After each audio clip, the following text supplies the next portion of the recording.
નમસ્તે મિત્રો, smart teaching Ajay YouTube ચેનલમાં બધાનું હાર્દિક સ્વાગત કરું છું। આજે NISCLમાં આવી આસિસ્ટન્ટની મોટી ભરતી, જેમાં કુલ જગ્યાઓ આપણે જોવા જઈએ તો 500 જગ્યાઓ ઉપર ભરતી થવાની છે। પગાર ધોરણ એમાં જોવા જઈએ તો તમને 40,000 રૂપિયા શરૂઆતથી મળવાપાત્ર રહેશે, જેમાં અરજી કરવાની છેલ્લી તારીખ છે 1/1/2025 લગી અરજી તમે કરી શકો છો। આમાં શૈક્ષણિક લાયકાત શું રહેવાની છે, પસંદગી પ્રક્રિયા, અરજી ફીની સંપૂર્ણ માહિતી આપણે આ વિડીયોમાં જોવાના છીએ। જો તમે આ ચેનલ પર નવા હોય તો આ ચેનલને સબસ્ક્રાઈબ કરી દેવાની છે અને વિડીયોના અંત સુધી તમારે જોડાઈ રહેવાનું છે।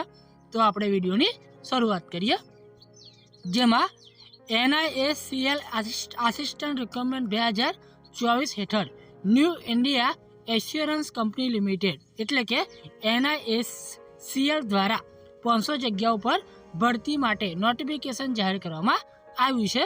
આ જગ્યાઓ માટે ઓનલાઈન અરજી 17 ડિસેમ્બર 2024થી 1 જાન્યુઆરી 2025 સુધી કરી શકાશે, જેમાં ઉમેદવારની ઉંમર 21થી 30 વર્ષની વચ્ચે હોવી જોઈએ।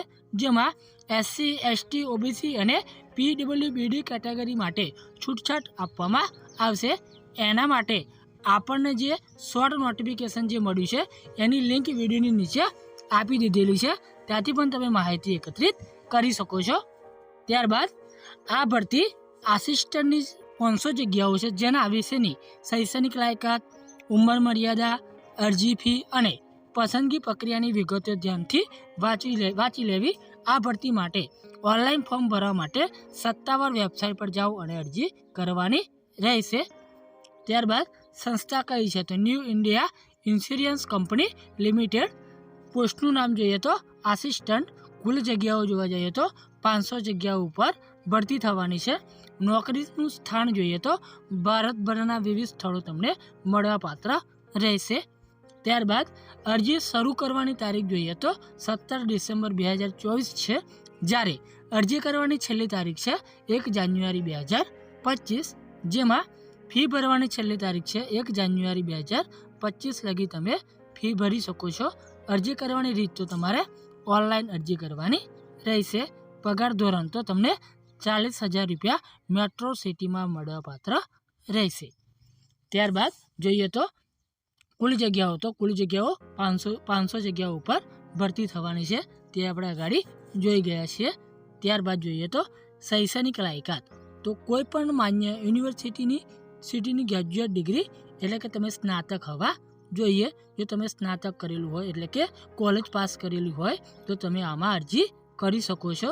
જ્યાં ઉમેદવાર અરજી કરી રહ્યો છે તે રાજ્ય, સંઘ રાજ્યની પ્રાદેશિક ભાષામાં પ્રાવીણતા હોવી જોઈએ, એટલે કે તમે જે રાજ્યમાં અરજી કરવા માગતા હોય એ રાજ્યની જે ભાષા છે એ તમને આવડતી હોવી જોઈએ। ત્યારબાદ જોઈએ તો ઉંમર મર્યાદા આપણે આગળ જોઈ ગયા એ પ્રમાણે કે ઓછામાં ઓછી 21 વર્ષ અને વધારે 30 વર્ષ હોવી જોઈએ। જેમાં SC, ST 5 વર્ષ, OBC નોન ક્રિમિનલ લેયર અને 3 વર્ષ PWBD માટે 10 વર્ષ તમને છૂટછાટ મળવાપાત્ર રહેશે। ત્યારબાદ જોઈએ તો આપણે અરજી ફી, તો SC, ST અને PWBD માટે 100 રૂપિયા છે, જ્યારે બાકીની કેટેગરી માટે 850 રૂપિયા તમારે ફી ચૂકવવાની રહેશે। જેમાં આપેલ સમય મર્યાદામાં અરજી ફી ભરી દેવી, કોઈપણ સંજોગોમાં ફી રિફંડ કરવામાં આવશે નહીં। તેથી અરજી ફોર્મ સબમિટ કરતા પહેલાં તમારી બધી જ વિગતો 2 વખત તપાસવાની રહેશે। વધુ માહિતી માટે આપણને જે શોર્ટ નોટિફિકેશન મળ્યું છે એની લિંક વિડીયોની નીચે આપી દીધેલી છે, ત્યાંથી તમે માહિતી એકત્રિત કરી શકો છો। આગળ જોઈએ તો પસંદગી પ્રક્રિયા કઈ રીતની થવાની છે તો પ્રારંભિક પરીક્ષા, જેમાં એક ઓનલાઈન ઓબ્જેક્ટિવ પરીક્ષા, જેમાં અંગ્રેજી ભાષા, તર્કશક્તિ અને સંખ્યાત્મક ક્ષમતાના પ્રશ્નો હોય છે। ત્યારબાદ મુખ્ય પરીક્ષા જ્યારે આવશે ત્યારે આમાં સામાન્ય જ્ઞાન, કમ્પ્યુટર જ્ઞાન, તર્કશક્તિ, સંખ્યાત્મક ક્ષમતા અને અંગ્રેજી ભાષાના પ્રશ્નો સામેલ હશે। ત્રીજું છે પ્રાદેશિક ભાષા પરીક્ષા, જેમાં અંતિમ પસંદગી માટે આ પરીક્ષા આવશ્યક છે। આ માટે અલગથી ગુણ આપવામાં આવતા નથી, પણ તમારે આ પરીક્ષા આપવી પડશે। ત્યારબાદ જોઈએ તો અગત્યની તારીખો આપણે આગળ જોઈ ગયા એ પ્રમાણે શોર્ટ નોટિસ તારીખ છે 11 ડિસેમ્બર 2024. ઓનલાઈન અરજી કરવાની અરજી શરૂ થયાની તારીખ છે 17 ડિસેમ્બર 2024.